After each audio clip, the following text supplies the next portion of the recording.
Because Rain Chunyu, she does emigrate afterwards, right, to Canada.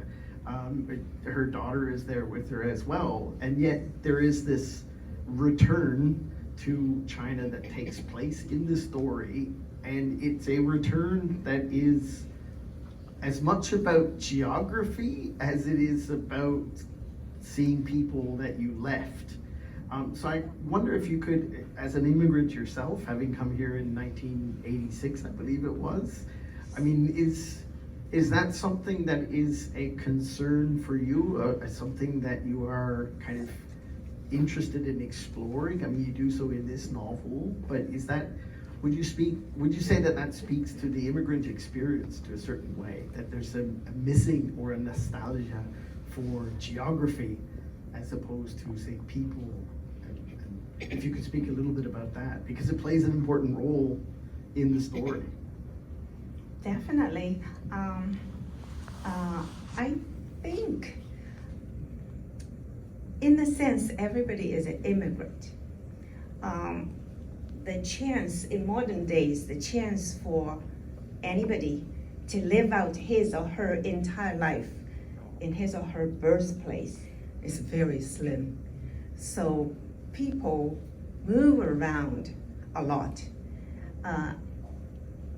My generation, like you said, I came here in 1986. I've lived in Canada longer than I lived in China. But why I forever write about China? Well, I write about Canada as well, but I would say most likely I will write about China, much more than I write about Canada. Just because I spent my childhood there. The younger formative years, that's the most important part of your life that carries sort of a weighted importance in one's life, that cannot be replaced by any later adult years. I spent those years in China. So definitely I miss my hometown. But there is no hometown really now, I would say, just because the fast pace of modernization has changed the landscape so much. So now I would say physically, as far as I'm concerned, I don't think there is a hometown anymore in a geographical sense. But there is only, to me, one single possible, feasible way to preserve my memory of my hometown. That's through my writing.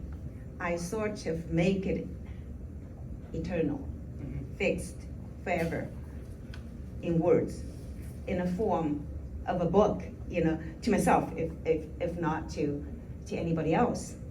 Also, I think people, some writer, I don't recall his name, said something to the effect, every single novel is some sort of resurfacing or reinterpretation of one's childhood memories.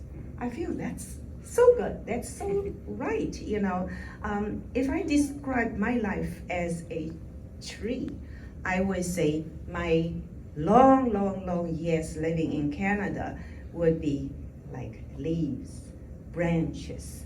But my shorter life in China would be my roots.